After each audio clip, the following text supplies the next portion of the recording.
வணக்கம். 2026 குரு பெயர்ச்சி பத்தி ஜோதிட நிபுணர்கள் என்ன சொல்லிருக்காங்கன்னு ஒரு விரிவான ஆனா ரொம்ப சுவாரஸ்யமான அலசலுக்கு உங்களை மிகுந்த உற்சாகத்தோட வரவேற்கிறேன். பல்வேறு வல்லுநர்கள் முன்வச்ச கணிப்புகளை எந்த சார்பும் இல்லாம ரொம்ப பிராக்டிக்கலா இன்னைக்கு நாம பார்க்க போறோம். இது கண்டிப்பா உங்களுக்கு ஒரு தெளிவான ஐடியாவை கொடுக்கும். சரி, ஆரம்பிக்கலாமா? இன்னைக்கு நாம எந்தெந்த ராசிகளை பத்தி பார்க்க போறோம்னு டக்குன்னு தெரிஞ்சுக்கலாம். மேஷம், ரிஷபம், மிதுனம், கடகம், சிம்மம், அப்புறம் கன்னி. இந்த 6 ராசிகளுக்கும் என்ன காத்துட்டு இருக்குன்னு ஒவ்வொன்னா பாத்துரலாம். முதல்ல மேஷம். இவங்களுக்கான தீம் என்னன்னா உழைப்பும் அதுக்கான பலனும். குரு பகவான் 4ஆம் இடத்துக்கு வர்றது மேஷராசிக்கு ஒரு முக்கியமான காலகட்டம்னே சொல்லலாம். நிபுணர்கள் என்ன சொல்றாங்கன்னா, வீடு நிலம் வாங்குறது, ஏன் வெளிநாட்டு பயணங்கள் கூட கைகூடி வரலாம். ஆனா இது சும்மா கிடைச்சிடாது. உங்க கம்ஃபர்ட் ஜோனை விட்டு முழுசா வெளியே வரணும். ரொம்ப கடினமா உழைக்கணும். முக்கியமா குழந்தைங்க விஷயத்துல கொஞ்சம் எக்ஸ்ட்ரா கேர் எடுத்துக்கணும்னு நடுநிலையா எச்சரிக்கிறாங்க. இது ரொம்ப அழகா ஒரு உதாரணம் மூலமா வல்லுநர்கள் விளக்கியிருக்காங்க. அதாவது ஃபர்ஸ்ட் லேர்ன் பண்ணணும், புது விஷயங்களை கத்துக்கணும். அப்புறம் உங்ககிட்ட இருக்கிற அந்த கற்றுக்குட்டி அப்படிங்கிற எல்போட தூக்கி போடணும். அதுக்கப்புறம் தான் ஏர்ன் பண்ண முடியும், அதாவது உண்மையான பலன்களை சம்பாதிக்க முடியும்.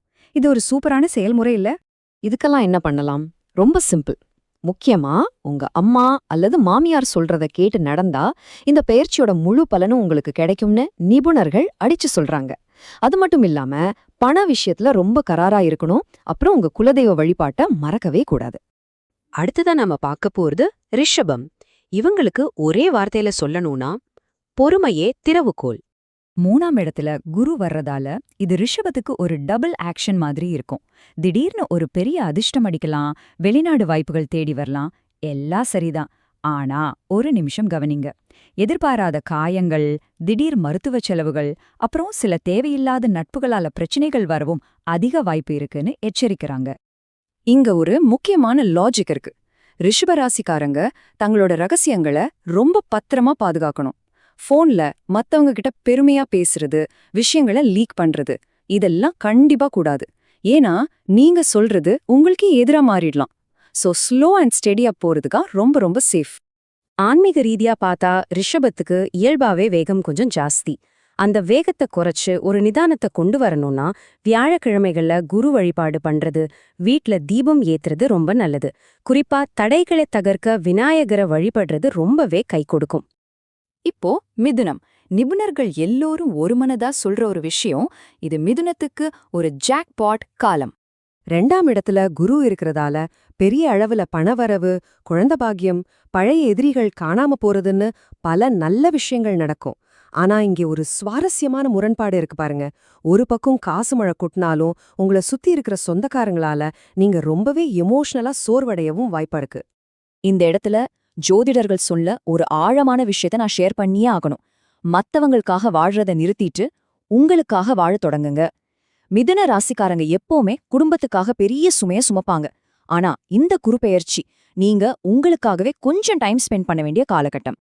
உங்களுக்கான ஆக்ஷன் பிளான் என்னன்னா, கோபம் வந்தா கூட தப்பான வார்த்தைகளை பயன்படுத்துறாதீங்க. தான தர்மங்கள் நிறைய பண்ணுங்க. ரொம்ப ரொம்ப முக்கியமான விஷயம். இது நமக்கு லக்கியான டைம் ஆச்சேன்னு நினைச்சு இந்த ஓவர் நைட்ல பணக்காரன் ஆகுற முதலீட்டு திட்டங்கள் பக்கம்லாம் தலை வச்சு கூட படுக்காதீங்க, ஏமாந்துருவோம். 4ஆவதா நம்ம பார்க்க போறது கடகம். இவங்களுக்கான தீம் பெரும் பொறுப்புகளை சுமக்க போறீங்க. முதலிடத்துல குரு, அதாவது இது ஜன்ம குரு காலம்.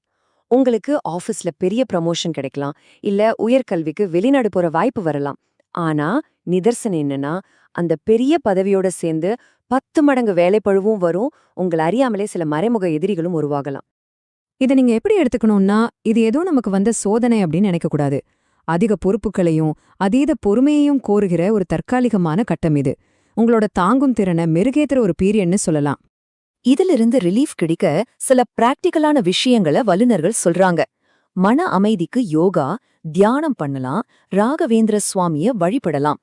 இன்னொரு இன்ட்ரெஸ்டிங்கான பாயிண்ட், உங்க டிஜிட்டல் பரிமாற்றங்கள், அதாவது இந்த லேட் நைட்ல போடுற சோஷியல் மீடியா போஸ்ட்ஸ், மெசேஜஸ், இதுலெல்லாம் எக்ஸ்ட்ரா கவனமாயிருங்க. உங்களை சுத்தி இருக்கிற நண்பர்கள் வட்டத்தை கொஞ்சம் அலசி ஆராயறது ரொம்ப நல்லது. அடுத்தது சிம்மம். இவங்களுக்கான தலைப்பே மாற்றங்களை எதிர்கொள்ளுதல்தான்.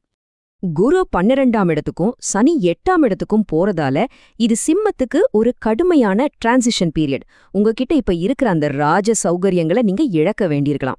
ஆனா விஷயம் என்னன்னா, அந்த இழப்புக்கு பிறகு அதை விட பல மடங்கு சூப்பரான ஒரு வேலை அல்லது ஒரு நல்ல சூழல் உங்களுக்கு காத்துட்டு இருக்கு. இந்த இடத்துல வல்லுனர்கள் ரொம்ப ஆழமான ஒரு கருத்தை பதிவு செஞ்சிருக்காங்க. ஏற்றுக்கொள்ளுதலே முக்கியம். புயலை உங்களால நிறுத்த முடியாது, ஆனால் அதற்காக நீங்கள் தயாராகலாம்.